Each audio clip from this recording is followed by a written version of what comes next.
Donc Bras-dessus, c'est une initiative citoyenne qui s'est vite montée en ASBL.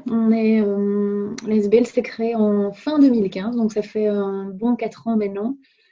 Et l'idée du projet, c'est en fait de lutter, de diminuer l'isolement, de lutter contre l'isolement des personnes âgées qui vivent encore à domicile, pas encore forcément en maison de repos, parce que celles-là sont accompagnées d'une autre manière et plus régulièrement, en remettant en lien les personnes qu'ils souhaitent avec des voisins plus jeunes dans leur quartier, avec vraiment cette dimension de reconnexion à son voisinage, aussi de reprendre une part active dans son quartier en tant que citoyen d'un quartier peut-être plus très visible, mais présent quand même.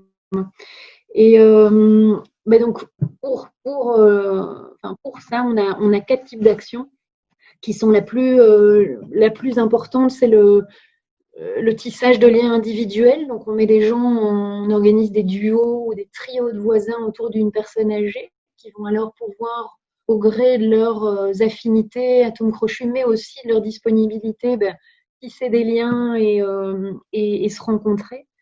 On organise par ailleurs quelques moments collectifs, pas trop, parce que la priorité est donnée plutôt au domicile, mais des moments collectifs où ce beau petit monde, l'échanger, etc.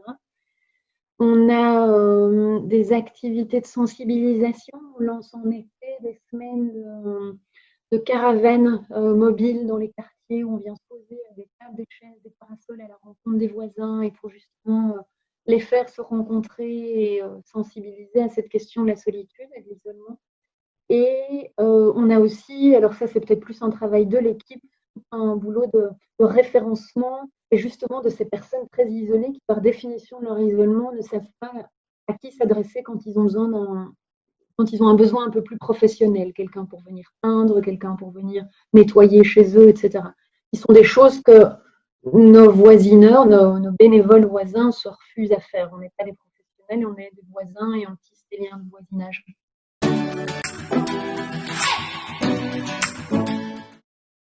La première question, c'est de se poser ce que c'est un senior. Vous le dites, je pense que un senior, d'abord, il n'y en a pas un. Il y a une multitude de personnes différentes avec des besoins et des envies tout aussi différentes. Comme nous tous, comme quand on a moins de 60 ans aussi, selon notre origine socio-économique ou culturelle, selon notre lieu de vie, notre situation familiale, on a des besoins et des envies différentes. Un senior, c'est pas différent de ça. Pour nous, ça n'est qu'une personne de plus de 60 ans, mais comme les autres, en fait, avec juste un peu plus de vécu et un peu plus d'expérience à partager.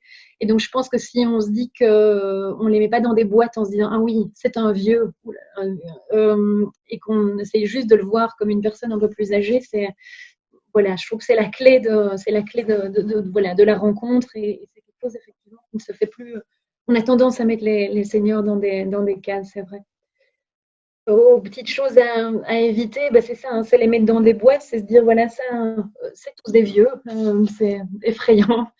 Ce qu'on a tendance aussi à prôner, c'est d'éviter de décider pour eux. Dans ce qu'on constate avec les personnes qu'on accompagne, les aînés qu'on suit, c'est que en vieillissant, les gens ont tellement besoin de certains services, de se faire entourer plus qu'avant par leur médecin, peut-être par un kiné, par une infirmière dans certains cas, par une aide familiale qui vient, que pour tout ce qui est du lien social et d'un éventuel engagement, un retour à la vie de quartier, etc., c'est important que ce soit eux qui le décident. Voilà. Et ça, c'est un exemple par rapport à ce qu'on fait, mais effectivement, il y a beaucoup de gens qui décident pour leurs parents à partir d'un certain âge en disant ça, ce sera bon pour eux ou ça, c'est bon pour mes grands-parents sans peut-être leur avoir demandé ce qui est.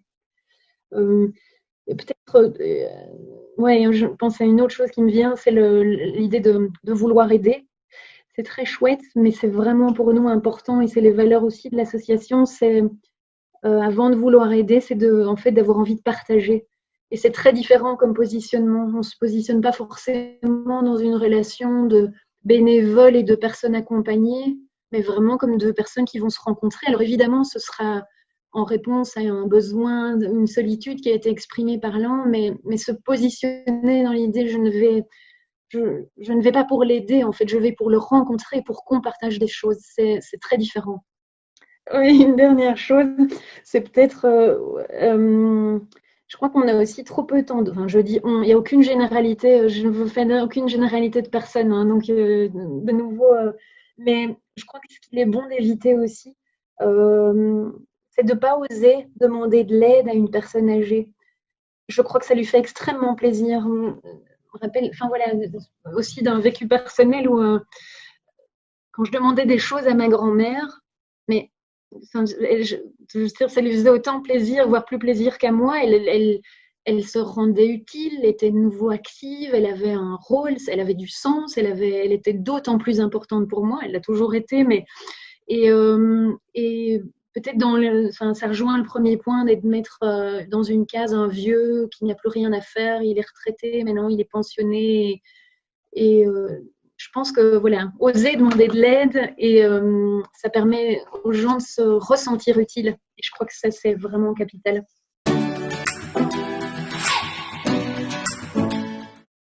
Euh, alors, je pense qu'on peut faire les choses en son nom et pas au travers de notre assos et être solidaire en son propre nom. Ça, c'est une chose. Pour ce qui est de notre... alors, si ça se passe via une autre association, mais comme la nôtre, chez nous, il y a moyen de devenir ce qu'on appelle voisineur. Hein, donc, c'est jeunes voisins solidaires, partageurs, qui vont pouvoir voilà, entamer une relation avec un aîné.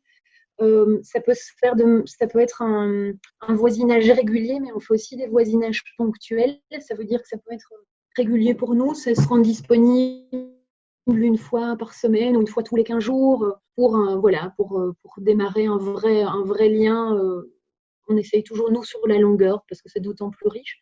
Et on a aussi des voisineurs pompiers, comme on les appelle, qui sont les petits coups de pouce qu'on va chercher quand voilà, ça va plutôt être alors une personne âgée qu'on suit beaucoup, qui a peut-être déjà un voisineur, mais qui va devoir en urgence un peu aller à un rendez-vous médical quelque part. Et on sait que dans ce cas-là, oups, on peut appeler Sam parce que Sam, il est assez dispo. Et voilà, ça peut être le cas. On a des voisineurs ponctuels qui vont nous aider pour notre repas de fin d'année, par exemple, ou voilà, ou l'organisation d'une activité un peu ponctuelle qu'on fait pendant le reste de l'année. Ça, c'est une chouette manière. Après, on demande aussi aux gens parfois, et ça prend beaucoup moins de temps, de juste être ambassadeur de notre projet dans leur quartier. Enfin, de notre projet ou de nos projets respectifs. Hein. Ça veut dire être voilà, un œil, une oreille, pouvoir parler du projet. C'est un projet quoi, enfin, qui est vraiment axé sur le réseau, la connaissance du lieu, du quartier. Mieux on connaît le quartier et mieux on a de relais dans le quartier, et mieux on va recréer des vrais liens sociaux de quartier et remettre de la dynamique. Donc être ambassadeur dans son quartier, c'est vraiment chouette. Et ça passe par une petite chose comme mettre des flyers chez son médecin quand on y va, ou chez son ostéo, et en parler à l'ostéo en disant tiens, si vous avez d'autres patients, regardez, etc. Ou à la pharmacie, ou chez le boucher. Enfin bon, bref, ça peut être des petites choses comme ça.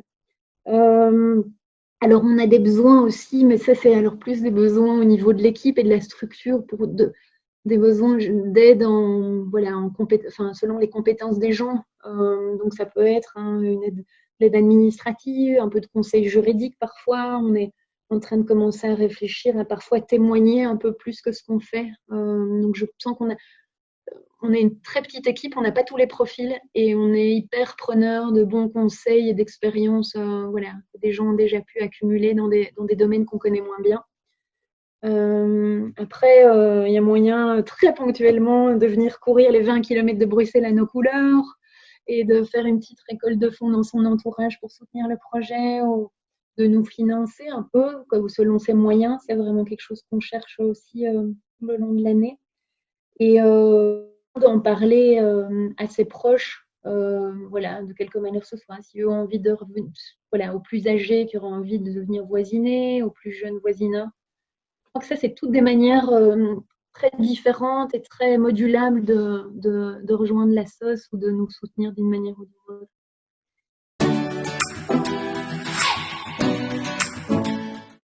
D'autant plus dans le cadre de la crise, hein, du Covid qu'on vient de connaître, on a dû transformer tous ces voisinages physiques dont je vous disais, et on a dû arrêter les moments collectifs et on a remplacé tout ça par du voisinage chaleureux à distance, on l'a appelé, et qui a vraiment, voilà, qui a été synonyme de retour à des coups à échanger par coups de fil, par des courriers, des lettres, des chouettes dessins. Et donc, on a encore aujourd'hui, on est en train de déconfiner en douceur, mais on organise encore une tournée une fois par semaine, les mardis, auprès de presque 250 domiciles. On a des équipes de bénévoles qui le font et qui distribuent un petit tote bag dans lequel on a un peu de soupe, un peu de sucrerie et aussi un magazine, un chouette courrier de soutien, un super courrier, un dessin, enfin des choses comme ça. Ça reste très précieux, au moins jusqu'à fin juillet. Et puis on va voir du coup comment rebondir après ça et pouvoir le garder peut-être d'une autre manière.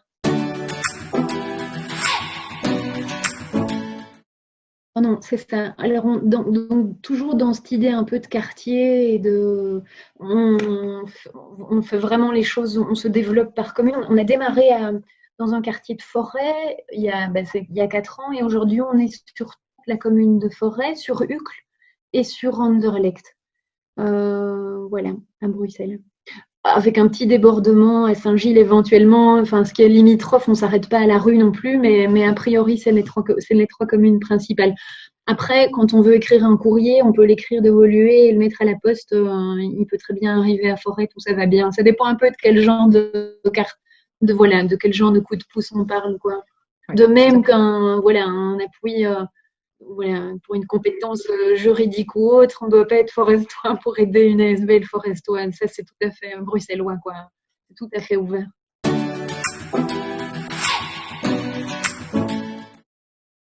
Et c'est en fait, alors on parlait Bruxelles et du coup je vous ai dit 3 communes, mais on est aussi, on a démarré en janvier en région wallonne, à Louvain-la-Neuve et à Nivelles en fait. Les autres communes ont démarré. Donc Uccle, ça a démarré par l'envie d'une voisine d'une Ucloise qui avait envie de créer quelque chose. L'idée, c'est qu'on y met quand même un espèce de cadre et que donc ça prend un peu de temps, on prend un peu la couleur, en fait on prend le temps de se connaître. Et donc c'est comme ça que les autres projets sont nés, mais c'est vrai qu'on y va petit à petit. Mais on sait qu'on a des demandes qui arrivent et on est en train tout doucement de grossir. On est par exemple très très partenaire avec un projet qui s'appelle Burt Pension, Pension Quartier. Et eux font ça. Ils font des choses très similaires, mais plutôt dans le nord de Bruxelles. Et donc, on se connaît depuis nos tout débuts respectifs et en fait, on travaille énormément ensemble, on collabore beaucoup parce qu'on a plein de choses, à partager, plein de manières de faire en commun. Et on s'est toujours dit qu'on n'allait pas ouvrir une antenne bras dessus bras dessous à Jette parce que eux ils sont déjà et que ça n'a aucun sens en fait. Je crois qu'on ne doit pas être trop d'acteurs, ça devient confus, les gens savent plus de quoi on parle. Et voilà, on a aussi pas mal de liens avec la Croix-Rouge, le programme Estia que vous connaissez. Et voilà, alors on fait les choses un peu différemment, mais on se tient au courant de ce qu'on fait aussi, etc.